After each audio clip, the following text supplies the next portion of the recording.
खुशामदीद। सुबह के 8:35 हुआ चाहते हैं। गुलिस्तान न्यूज की मॉर्निंग नशरियात सलाम जेके को आप देख रहे हैं। मैं हूं आपका मेजबान इशफा गौहर और आप सबका खुशामदीद।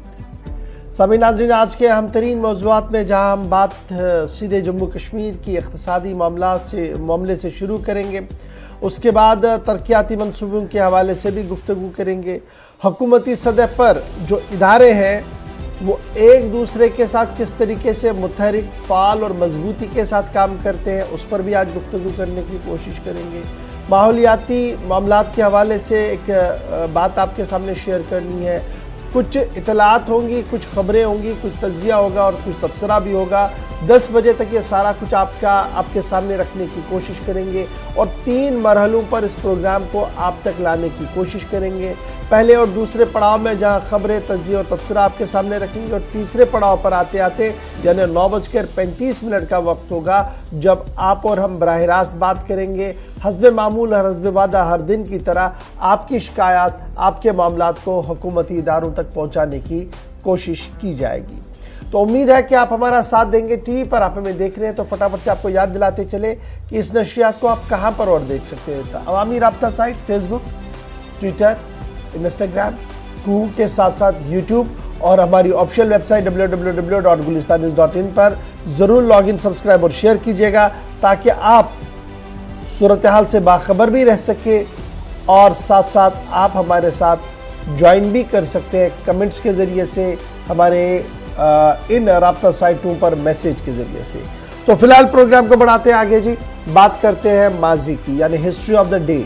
और आज हिस्ट्री ऑफ द डे में आपके लिए क्या कुछ रखा है खास, बताएंगे आसिफ रशीद। बहुत शुक्रिया आसिफ। बहुत बहुत शुक्रिया आप सभी का भी हमारे साथ ज्वाइन करने के लिए। खुशामदीद, सुबह खैर। प्रोग्राम देख रहे हैं सलाम जेके। 10 बजे तक हमारा और आपका साथ रहने वाला है। आगाज करेंगे हिस्ट्री ऑफ द डे से। आज 17 तारीख है इस साल 2022 के दूसरे महीने की, यानी फरवरी की 17 तारीख। और आज के दिन अहम वाक़यात क्या है, क्या कुछ माजी में हुआ है, उस पर एक नजर दौड़ाते हैं। साल 2013 में आज ही का दिन था जब इराक के अंदर सिलसिलावार बम धमाके हुए, 33 अफराद की जान गई और 175 से ज्यादा लोग आज के दिन 2013 में हुए धमाकों में जख्मी हुए थे। साल 2008 में आज ही के दिन मरकजी हुकूमत ने माजूर अफराद के लिए 1800 करोड़ रुपए की स्कीम को मंजूरी दी, जिसके तहत इन लोगों को रोजगार या फिर पेंशन देने की भी बात की गई, वादा किया गया 2008 में 17 फरवरी को। 1995 में आज ही के दिन जापान में 7.2 रिक्टर स्केल पर जिस जल्जले की शिद्दत मापी गई थी, जल्जले में 5372 लोगों की मौत हुई थी 17 तारीख 1995 को। जल्जले की बात हुई है तो थोड़ी देर में आपको बताएंगे कि आज भी जल्जला हुआ है, यानी आज एक और तारीख बन रही है जब हम जल्जले की बात कर रहे हैं। 1976 में आज ही के दिन यूरोपीय खलाई एजेंसी हर्मस ने पहला रॉकेट आज के दिन लॉन्च किया। तारीख 17 थी, साल था 1976। 1948 में आज ही के दिन हॉलैंड, जिसे आप नेदरलैंड भी कहते हैं, और इंडोनेशिया ने जंगबंदी पर इत्तेफाक किया। आज के दिन एक अहम पैक्ट पर दोनों के दरमियान साइन हुआ था। साल 1946 में अक़वाम मुत्तहिदा की सलामती काउंसिल का पहला इजलास 17 फरवरी को मुनक्किद हुआ। 17 फरवरी को ही 1601 में मुगल बादशाह अकबर असीरगढ़ के अवध किले पर आज दाखिल हुआ और यहां तख्त नशीन हुआ 1601 में 17 फरवरी। और आज ही का दिन था जब फ्रांस के बादशाह हेनरी चौथे बादशाह थे, स्पेन के खिलाफ उन्होंने जंग का ऐलान 17 तारीख साल 1595 में किया था। हिस्ट्री ऑफ द डे में आज इतना ही। अब शुरुआत करेंगे खबरों की और आज सबसे पहले उस मीटिंग के हवाले से बात करेंगे जिसमें जम्मू कश्मीर के मुख्तलिफ मसाइल इंतजामी उमूर चलाने वाले अफसरान ने ज़ेर बहस लाए, बातचीत की और आगे की हिकमत अमली तरतीब दी गई। जी हाँ नाजरीन, आज बात सबसे पहले करते हैं बजट की, क्योंकि पैसा है तो हर एक काम जो है वो चलता हुआ नजर आने। घर के मामला आपने चलाने हो तो पैसा हो तो सब कुछ ठीक ठाक होता है, और रियासत का मामला हो तो फाइनेंस डिपार्टमेंट का बजट एक अहम तरीन रोल अदा कर रहा है। मुल्क का बजट जहां गुज़श्ता दिनों पार्लियामेंट के पहले इजलास के दौरान पेश किया गया और अब दूसरे इजलास की तैयारी है, यानी दूसरा पार्ट जो है वो शुरू होने जा रहा है। और उस बजट इजलास के दूसरे पड़ाव पर जम्मू कश्मीर के लिए भी सालाना मिज़ानिया को पेश किया जाएगा और उस सिलसिले में एक बार फिर एक मुकम्मल तौर पर बातचीत हुई है, बहस हुई है वजारत खजाना के अफसरों और जम्मू कश्मीर के मुंतजमीन के बीच में। और बावसूख ज़राए से जो दिल्ली से इतलात मिली है, रात देर गए तक ये मीटिंगों का सिलसिला जारी रहा और पिछले 2 दिन से ये मीटिंगों का सिलसिला चला है, जिस दौरान मरकजी मुआवनत वाली स्कीमों से लेकर यूनियन टेरिटरी की अपने बजट और अपनी बजट रिसोर्सेज का भी जिक्र जो है वो किया गया है। सबसे बड़ा फोकस जो है वो पीएमडीपी और CSS स्कीमों पर देने की बात जो है वो सामने रखी जा रही है। मेट्रो रेल प्रोजेक्ट को भी डिस्कशन और अप्रूवल के लिए रखा जा सकता है, ये भी बात जो है वो सामने रखी जा रही है। जम्मू कश्मीर के अंदर सालाना मंसूबे की तकमील के लिए आला सतही इजलास पिछले 2 रोज से लगातार दिल्ली के अंदर जारी है, जिसमें मरकजी वजारत दाखिला, मरकजी वजारत खजाना, पार्लिमानी कमेटियों की रिपोर्ट और दीगर लोगों का शमूलियत का जो है वो खबर सामने आ रही है। और उस दौरान फाइनेंशियल ईयर 2022-23 के लिए जो बजट, एनुअल बजट एक्सपेंचर्स होंगे उस पर सारी नजर रखने की बात कही गई। अभी ये पार्लियामेंट्री कमेटीज की जब हम बात करते हैं तो कई लोग ये कह रहे थे कि जनाब कमेटियां तो आई, उन्होंने अपना काम किया है, तो क्या इससे कोई चीज तब्दील होती हुई नजर आ रही है? तो वो तब्दीली का आगाज जो है वो इन मीटिंग्स के अंदर देखने को मिला है, जहां पर पार्लियामेंट की स्टैंडिंग कमेटीज की रिपोर्ट को सीरियस नोट पर लेने की बात जो है वो सामने रखी जा रही है। बावसूख ज़राए और एक आला तरीन अफसर के मुताबिक जम्मू कश्मीर इंतजामिया की ये जो मीटिंग है, इसमें सेंट्रल स्पॉन्सर स्कीमें, खुसूसन वज़ीर-ए-आज़म तरक्याती पैकेज और उसके साथ साथ जो दीगर स्कीमें हैं उस पर क्या कुछ पेशरफ्त हो रही है, कहाँ पर खामियां है, कहाँ पर कमियां हैं, उस पर दोनों तरफ से जो है वो बातचीत हुई है। और ये माना जा रहा कि इस साल का यानी रवा माली साल जो आने वाला साल है, इसमें बजट जो होगा वो 1.10 लाख करोड़ रुपए का जम्मू कश्मीर का बजट होगा, अगर मरकजी वजारत खजाना ने इसे तस्लीम किया, अप्रूव किया। और इसके कई अहम तरीन पहलुआत जो है वो सामने बहुत जल्द आ सकते हैं। अब जरा याद रखिएगा, जम्मू कश्मीर के अंदर सालाना बजट, और ये तीसरा बजट होगा जब पार्लियामेंट के अंदर पेश किया गया है मरकजी वजीर खजाना की तरफ से कि हमारी जम्मू कश्मीर के अंदर इस वक्त असेंबली का कोई भी निज़ाम मौजूद नहीं है। इसलिए याद रखिएगा कि 2019 में जब यूनियन टेरिटरी बनी, 2 हिस्सों में रियासत तकसीम हुई, 19-20 का जो सालाना बजट था वो था 88,911। और उसके बाद जब आप देखते हैं 2020-21 का, और वो था 1.01 लाख करोड़ रुपया। और बाद में अब 2022-23 को जब हम टच करते हैं तो ये जनाब जाता है 1.10। तो बिलतरतीब जो है वो बजट बढ़ता हुआ नजर आ रहा है। लेकिन ये तीसरा लगातार बजट होगा जो मरकजी वजीर खजाना की तरफ से जो है वो अप्रूव करके ऐवान के सामने रखा जाएगा। और ये लास्ट बजट जो जम्मू कश्मीर के अंदर हुआ था, तो याद रखिएगा कि जम्मू कश्मीर की साबिका असेंबली के अंदर जनवरी का महीना था, 2018 का साल था जब बजट पेश किया गया था माली साल 2018-19 के लिए। और उसके बाद असेंबली को तहलील कर दिया गया क्योंकि महबूबा मुफ्ती वाली हुकूमत की सरबराही जिसे बीजेपी कर रही थी, उनमें शदीद इख्तिलाफात पैदा हुए और उसके बाद दोनों अपने अपने रास्ते से चले। और 2018-19 से लगातार सालाना मंसूबा जो है, सालाना बजट जो है वो दिल्ली के अंदर बनता है और इस सिलसिले में मीटिंग्स का सिलसिला भी शुरू किया जाता है। और अब की बार एक बार फिर मीटिंग्स का सिलसिला जो चल रहा था वो पाए तकमील तक पहुंचा है और लगभग हरी झंडी मिली है जी साल 2022-23 के हवाले से। लेकिन इंतजार होगा कि on the floor of the house जब पार्लियामेंट के अंदर वज़ीर खजाना निर्मला सीतारमन इस तहरीरी बजट को सामने रखेगी।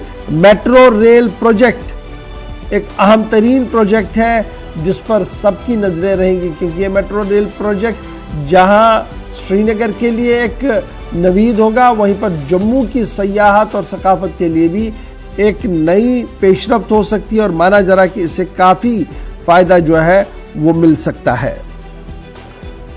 चलिए, इंतजामी की बात हो रही है तो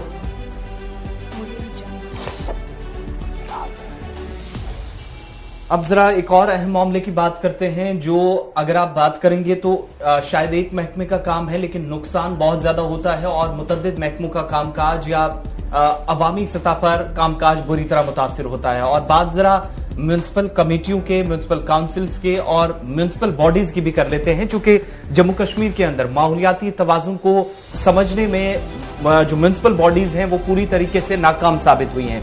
इसकी बहुत सारी मिसालें हमारे सामने हैं जो तफसीलात में आपके सामने रखेंगे, लेकिन मुतलका महकमा इस सारी सूरत हाल को बहुत खामोश तमाशाई के तौर पर देख रहा है। और ऐसे में आज के वक्त में भी जो माली बोझ है वो बढ़ने के बावजूद भी कोई खास काम मुख्तलिफ इलाकों के अंदर तवज्जो इस पर ज्यादा मरकूज नहीं की गई है। और यहां तक कि पोल्यूशन कंट्रोल कमेटी की कई बार जो सिफारिशात आई, कई बार हिदायत आई, उन सारे कवानीन की खिलाफ वर्जी होती रही। इस कमेटी की सिफारिशात के बाद भी मुख्तलिफ इलाकों से ये शिकायत मौसूल होती रही कि जो चाहे वो डंपिंग साइट्स को लेकर परेशानी हो, अनसाइंटिफिक यानी गैर साइंसी और गैर कानूनी तरीके से डंपिंग का मामला हो, म्युनिसिपल बॉडीज की तरफ से ज्यादा तवज्जो इस मामले पर मरकूज नहीं की गई है।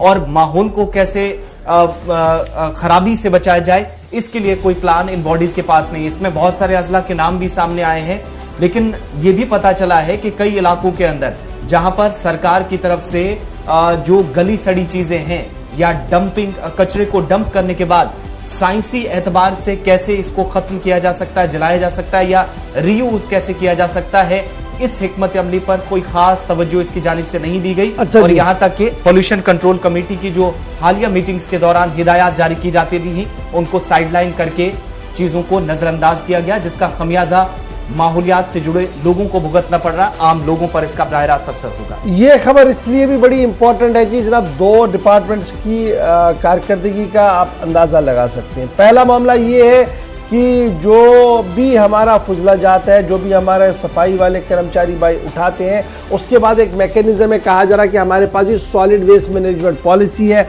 उस सॉलिड वेस्ट मैनेजमेंट पॉलिसी के तहत जो है वो कचरे को ठिकाना लगाया जा रहा है कि एंटायर जम्मू के अंदर, एंटायर कश्मीर के अंदर। लेकिन फिर लगातार आपको याद होगा कि इसी प्रोग्राम में कई बार सवाल उठे कि जनाब दरियाए जालिम को तो अब डंपिंग यार्ड में तब्दील कर दिया गया।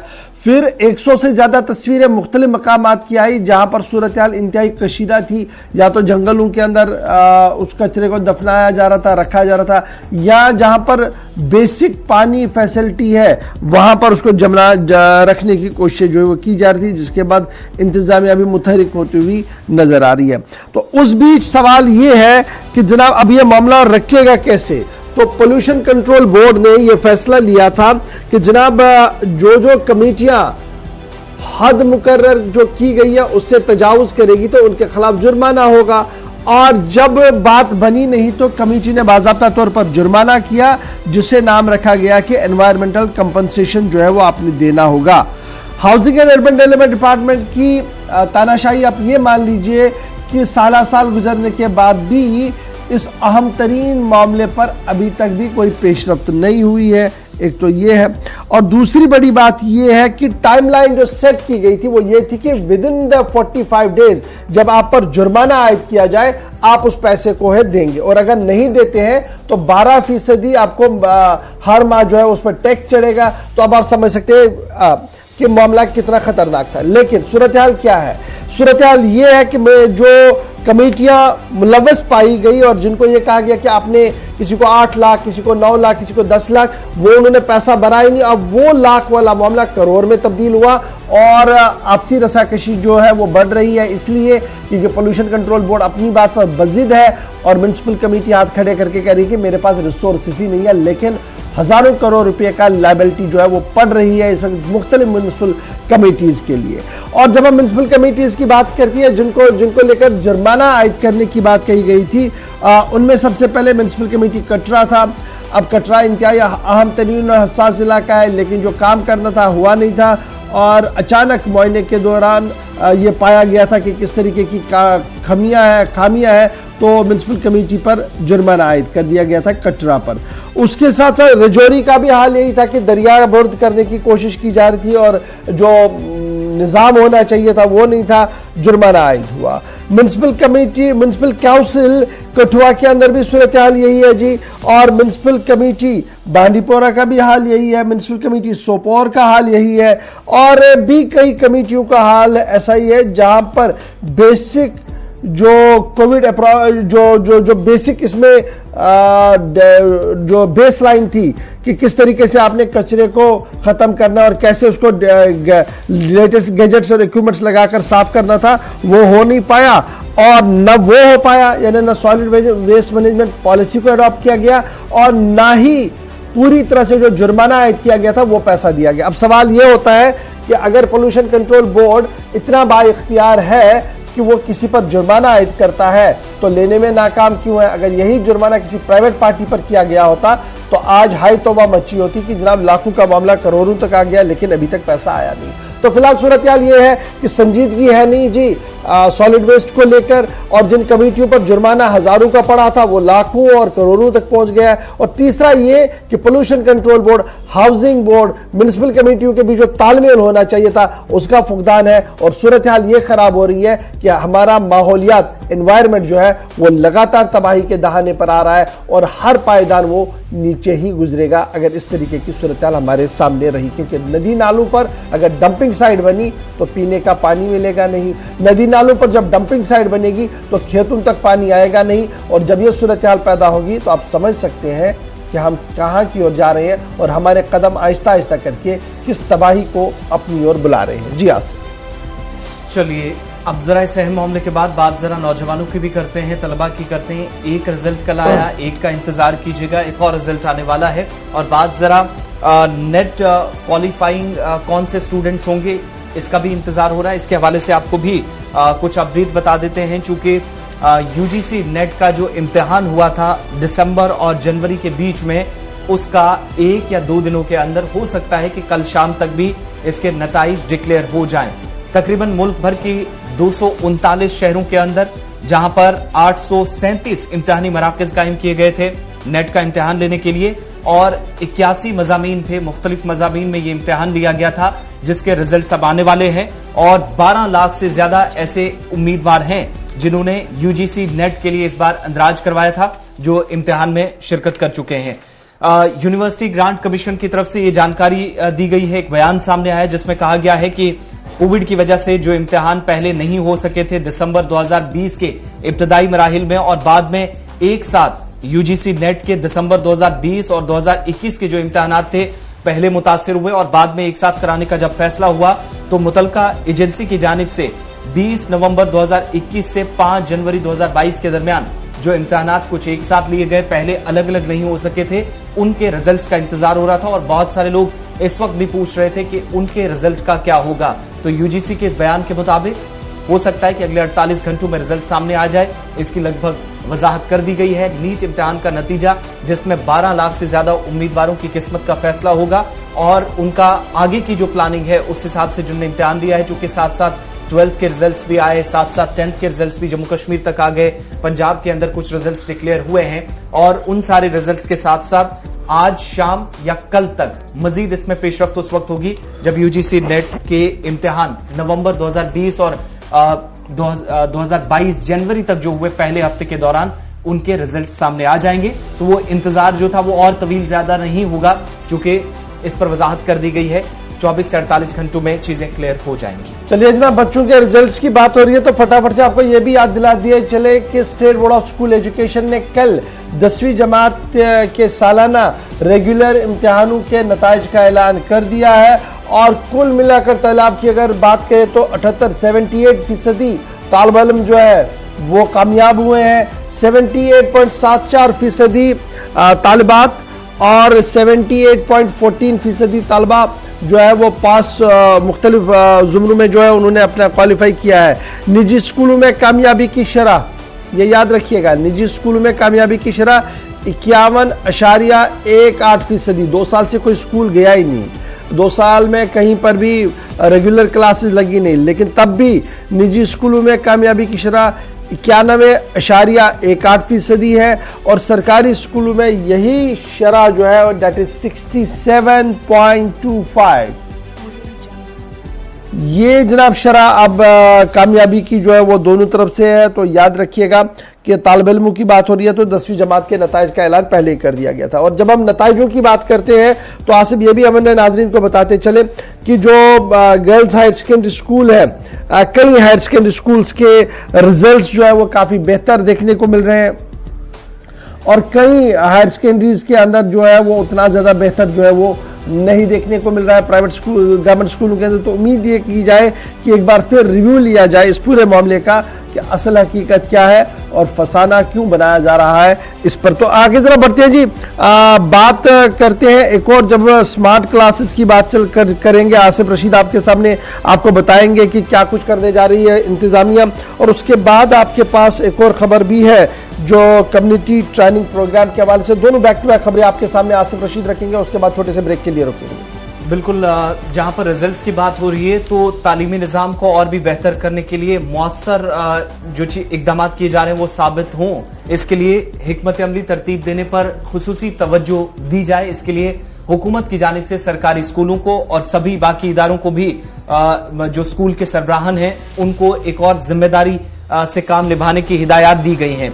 दरअसल वादी कश्मीर के अंदर जहां पर 28 तारीख से आप देखेंगे कि 9वीं से 12वीं जमात तक के जम्मू सूबे के अंदर स्कूलों में कामकाज शुरू हुआ है, तदरीसी निजाम ऑफलाइन शुरू हुआ है।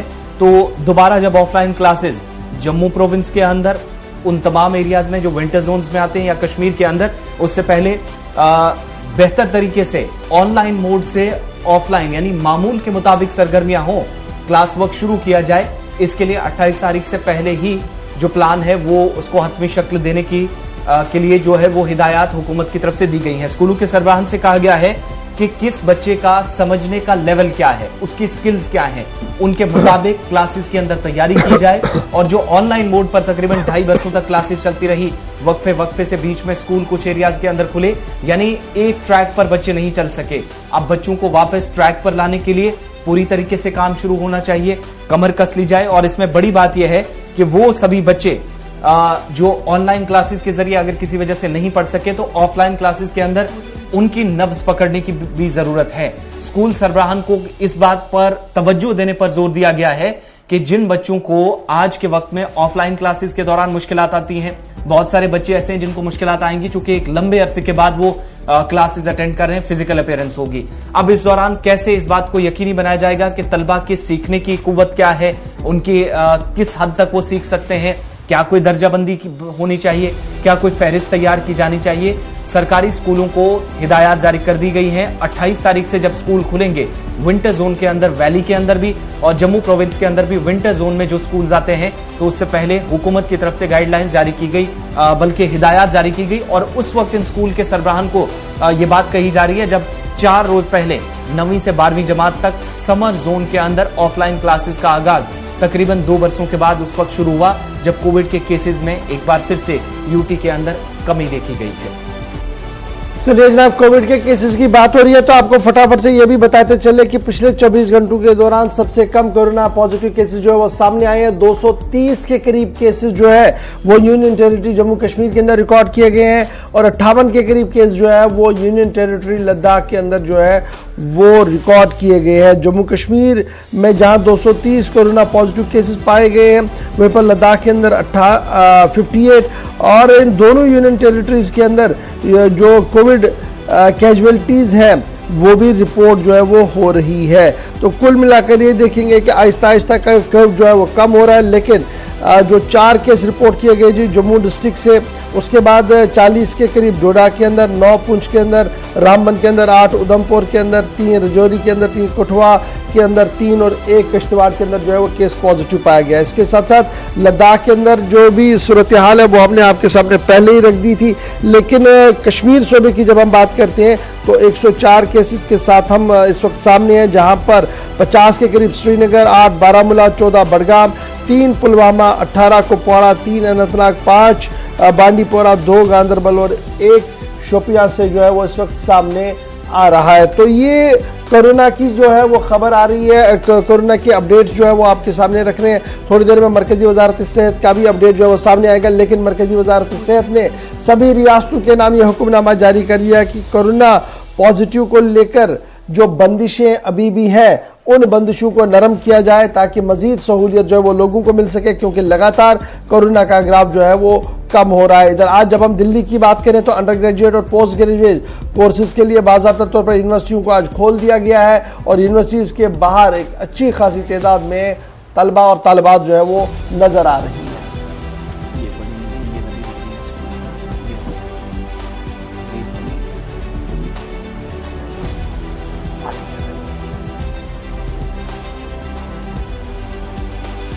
चलिए बात स्कूलों के हवाले से भी साथ साथ आपको बताते हैं। कोविड-19 की केसेस में जब कमी हुई है तो स्कूल तो खुले हैं, लेकिन अब स्कूलों के अंदर क्या कुछ करने की कोशिश की जा रही है। Principal secretary school education B K Singh का एक अहम बयान आया है जिसमें कई चीजें क्लियर उन्होंने करने की कोशिश की है। स्कूलों के अंदर नल के जरिए पानी पहुंचेगा, हायर सेकेंडरी स्कूलों के अंदर स्मार्ट क्लासेस शुरू होंगी और उसातिजा को घबराने की जरूरत नहीं है। हालिया जो कार्रवाइयां हुई उन सारी चीजों पर बयान आया है।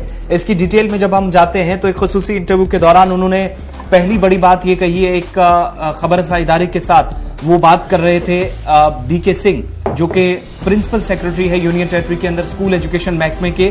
पहली बात उन्होंने ये कही है कि तलबा और उसातिजा के दरमियान तालमेल को और बेहतर बनाया जाए, क्योंकि एक लंबे अरसे से क्लासेस नहीं हुई। दोबारा जब स्कूल खुले हैं तो एजुकेशन डिपार्टमेंट की मजीद बेहतर इकदाम और कोशिशें इस वक्त जारी है ताकि तलबा की हौसला अफजाई भी हो और तालीमी सेशन को भी बेहतर तरीके से चलाया जा सके। और वो सभी स्टूडेंट जिन्होंने हाल ही के इम्तिहानी नताइज में बेहतरीन परफॉर्मेंस दी है, कोविड के बावजूद, पैंडेमिक के बावजूद, उनकी पीठ थपथपाने की जरूरत है।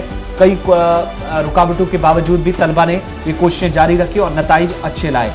दूसरा सवाल उनसे ये पूछा गया कि स्कूल एजुकेशन डिपार्टमेंट की जानिब से कई उसातिजा को हटाया गया, उनके सर्विसेज खत्म की गई, टर्मिनेशन ऑर्डर्स, कई वर्षों से खिदमात अंजाम देने के बावजूद भी उन्हें हाथों में थमा दिए गए। तो उस पर उन्होंने कहा कि उसातिजा को डीमोटिवेट करना, डिमोरलाइज करना उनका काम नहीं है और न इस तरह की कोई कोशिश है।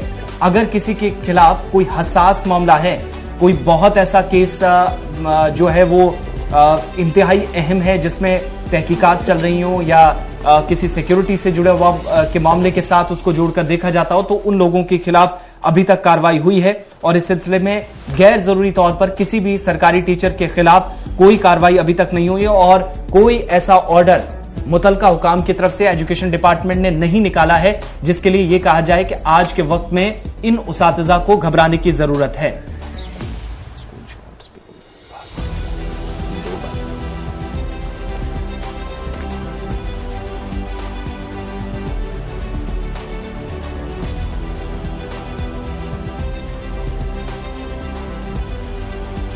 साल जहां पर सरकारी स्कूलों के अंदर बेहतर कामकाज की बात है तो प्रिंसिपल सेक्रेटरी के मुताबिक कई ऐसे प्रोग्राम्स हैं जो सरकारी स्कूलों के अंदर मरकजी सरकार के स्कीमों के तहत जिनके अंदर काम शुरू हुआ है।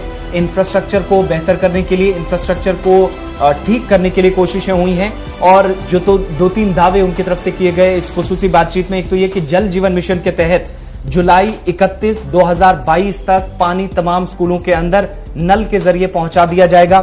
जो बहुत सारे स्कूलों के अंदर शिकायत थी कि इस प्रोग्राम के तहत अभी तक इंतजामिया या जल शक्ति महकमा नहीं पहुंच पाया है, तो वो चीज क्लियर की गई है कि 31 तारीख तक इन स्कूलों के अंदर इंफ्रास्ट्रक्चर को बेहतर करना, सफाई के निजाम को ठीक करना और 31 जुलाई 2022 को नल के जरिए पानी इन स्कूलों में पहुंच जाएगा। चौथी बड़ी बात, अटल टिंकरिंग लैब्स, यानी जो एक वर्चुअल मोड के जरिए आप देख रहे हैं कि ऑनलाइन पूरा पढ़ाई के इस सिस्टम को या निजाम को लाने की कोशिश है।